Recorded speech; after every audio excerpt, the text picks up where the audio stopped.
You guys, today, Caitlin Clark got fined $200. Kathy, what do you think you are accomplishing by that?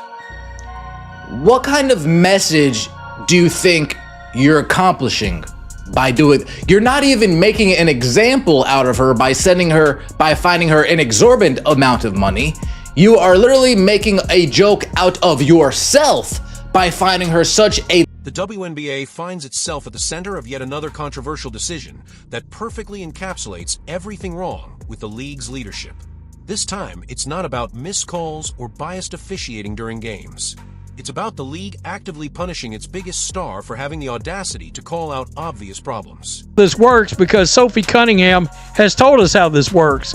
If you talk about the refereeing, if you talk about the officiating on the InstaFace, on the TikToks, on the Twitters, any of that social media, in the public, in the interview, if you mouth it in the shower, Kathy Engelbert will peek in and look around at you and point at you and be like, you're fined. Even though she won't clean up the officiating in her trash-ass league. Caitlin Clark, the Indiana Fever's phenomenal guard, who has single-handedly transformed women's basketball, has been fined $200 for posting refs who couldn't stop us on Instagram after her team's playoff victory over the Atlanta Dream. During the game, we saw here, the Fever players celebrating. I would assume, based on the reaction, that this was after the Lexi Hull steal and everything. And Caitlin Clark on Instagram commented this: refs couldn't stop us. Elite bench mob. It wasn't for the lack of trying. Glad they're having fun and celebrating like no other teams. Will she get fined for saying that? Yeah, she got... The timing couldn't be more revealing. Just as the Fever are making their deepest playoff run in nearly a decade, shocking the basketball world by taking down the Las Vegas Aces in game, one of the semifinals, despite being massive underdogs, the WNBA decides this is the perfect moment to flex its administrative muscle against Clark. When you're on the WNBA's time, or the NFL's time, or the NBA's time, getting fined when you're on their time, criticizing the officials, calling out the officiating. I've seen players get fined for that. But when you're on your own time, well now, other than Sophie Cunningham, Caitlin Clark seems to be the two players that come to my mind of players getting fined, criticizing the officials, doing it on their own time, quote unquote. Instead of celebrating the incredible storylines emerging from these playoffs, Commissioner Kathy Engelbert and her staff are busy monitoring social media posts and issuing petty fines for forward comments that dare to acknowledge what everyone already knows. Hate is real. The hate is real, Kathy.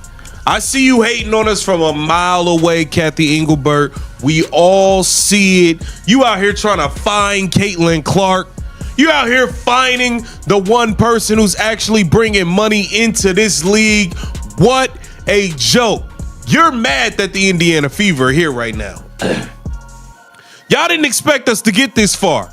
Y'all really didn't expect it. We got Sophie Cunningham exposing the whole league agenda. Exposing them. Caitlin Clark mocking them all on Twitter, all on Instagram.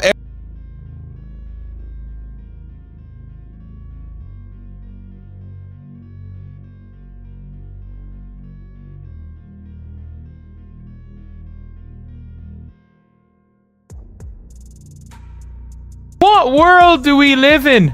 Like, I'm pretty sure she just said the refs can't stop them celebrating. This isn't even her going at refs. It's literally like if you say the word refs and you're an Indiana Fever player, you're gonna get fined.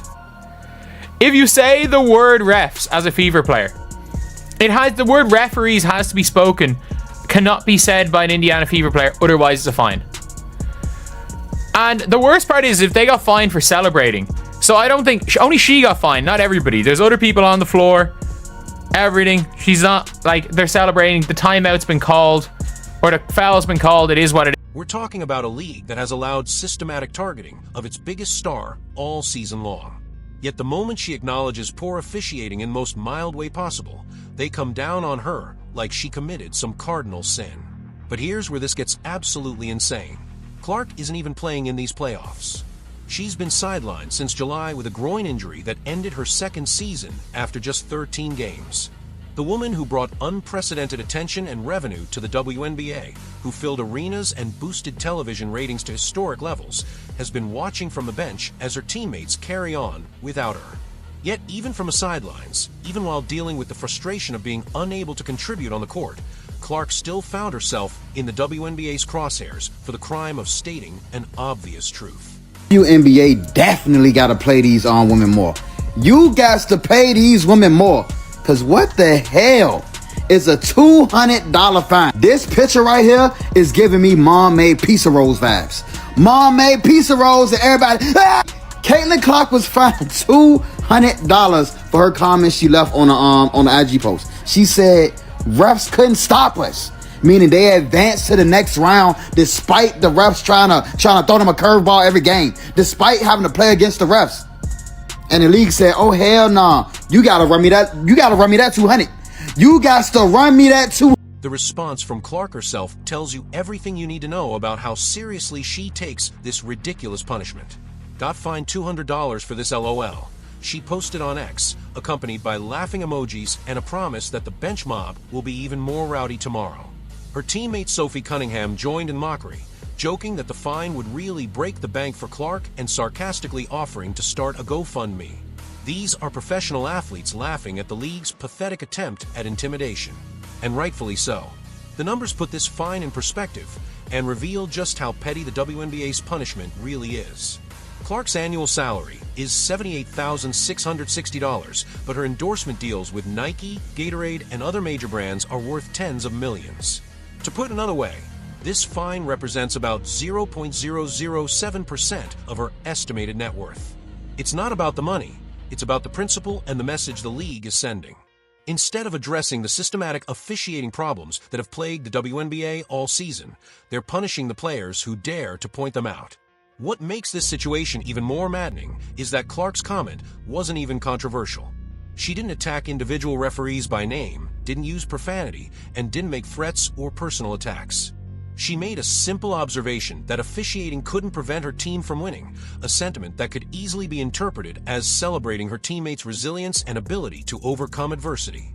Yet somehow this warranted league discipline, while the actual problems that prompted the comment continue unchecked. Sophie has got jokes. She retweeted this. That's really going to break the bank for her. Starting a GoFundMe now. Sophie, you got jokes. Hun, you got jokes. Yeah, so Sophie Cunningham Central. The timing of this fine reveals the WNBA's completely backwards priorities. While Clark was being punished for her Instagram comment, her team was preparing for their semifinal matchup against the Las Vegas Aces, who had just seen their star, Aya Wilson, receive her 4th MVP award. Think about the optics here. Wilson, the league's most decorated active player, is being celebrated for her achievements, while Clark, the league's most popular player, is being fined for mild criticism of officiating. It's a perfect microcosm of everything wrong with how the WNBA operates. The broader context makes this fine even more outrageous. Throughout the 2025 season, officiating has been a constant source of frustration for players, coaches, and fans across the league. From the infamous Fever Sun Brawl that saw 5 technical fouls and 3 ejections to countless examples of inconsistent whistleblowing and missed calls, the quality of officiating has been a persistent problem that the league has largely ignored. Multiple coaches have been fined for criticizing refs.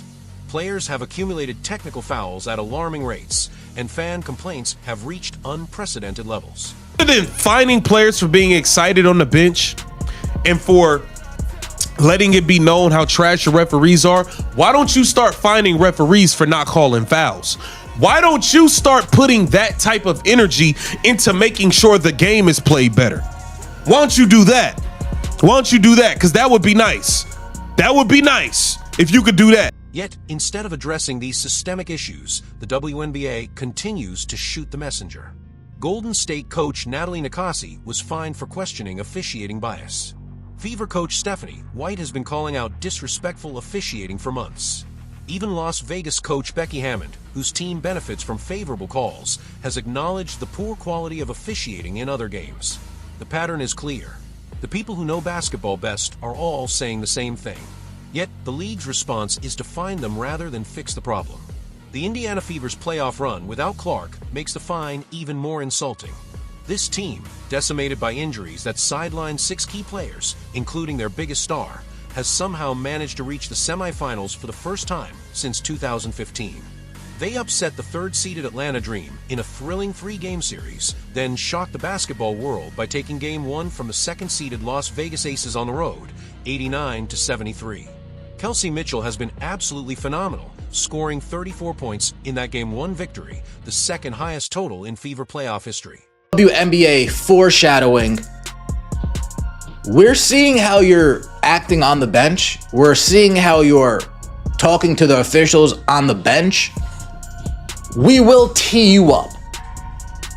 Now, whether I think that she deserves a tee for it or not, we're not even going to get into that. What if this is just saying, hey, we're going to tee you up if you continue to get at the officials, if you continue to talk up the officials, if you continue to show up the officials on the sideline, we're going to tee you up. We're not going to tee. This should be a celebration of resilience, teamwork, and the depth of talent in women's basketball. Instead, the WNBA decided this was the perfect time to find their biggest star for acknowledging that officials couldn't stop her team's incredible run.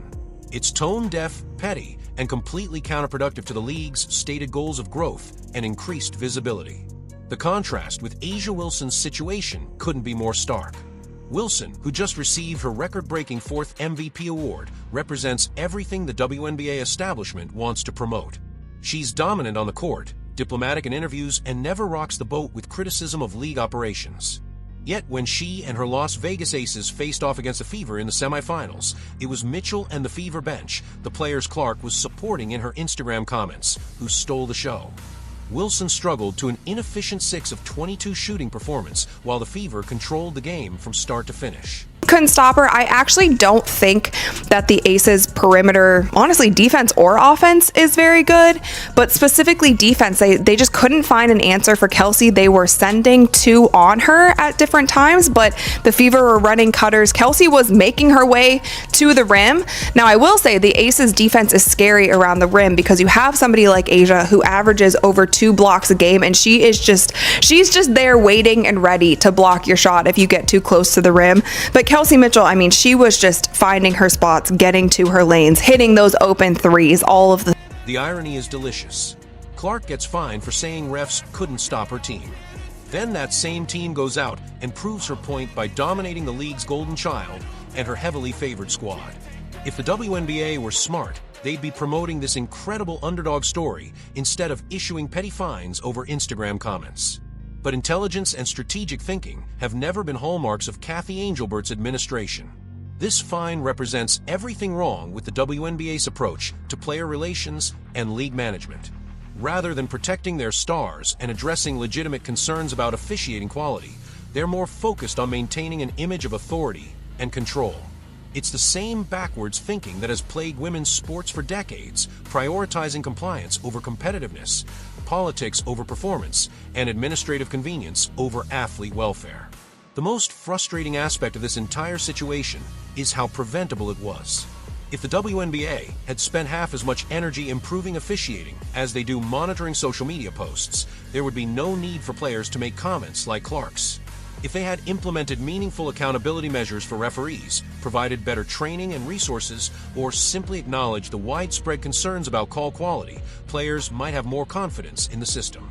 Instead, they've chosen to shoot the messenger, while the message grows louder and more impossible to ignore. Money that Caitlin Clark has generated for this league, all the tickets sold, all the jerseys, all the record revenue of the ratings, the television deal, and they're going to put their hands in her pocket for $200 for this. I'm like, hey man, do we need to call the armored guard? Do we need to have all this? And we need to deliver it directly to Kathy Engelbert's office. As a matter of fact, Caitlin Clark herself should be able to make an appearance, and she should do how Ice Cube did, when he used to run up into record labels. I'm saying, bring a bat. Clark's response to the fine Laughing it off and promising her bench would be even more energetic shows exactly why she's become such a beloved figure in women's basketball. She refuses to be intimidated by league bureaucracy, won't back down from speaking truth to power, and continues to support her teammates even when she can't contribute on the court. These are the qualities that made her a transcendent college player and will make her a transformative professional athlete for years to come. The real tragedy here isn't that Caitlin Clark got fined $200 for an Instagram comment. It's that the WNBA continues to waste opportunities to build on the incredible momentum she's created for women's basketball. They have the most popular player in league history, a team making an improbable playoff run, and storylines that should be captivating sports fans everywhere. Instead of capitalizing on this golden opportunity, they're issuing petty fines over social media posts and maintaining the same tone-deaf approach that has held women's sports back for decades. Madness. It is madness. And I mean this. Like, the amount of people are like, oh, I hate this team. It's like, why? They're excessively celebrating. They're excessively celebrating. They're not there talking down on other teams. They're not doing the Alyssa Thomas. They're not doing a Phoenix Mercury and shit talking other teams' fans. They're not doing Phoenix Mercury and shit talking the other team's players, their coaches, their all of this stuff. And then when they lose, they're silent and they dodge everything.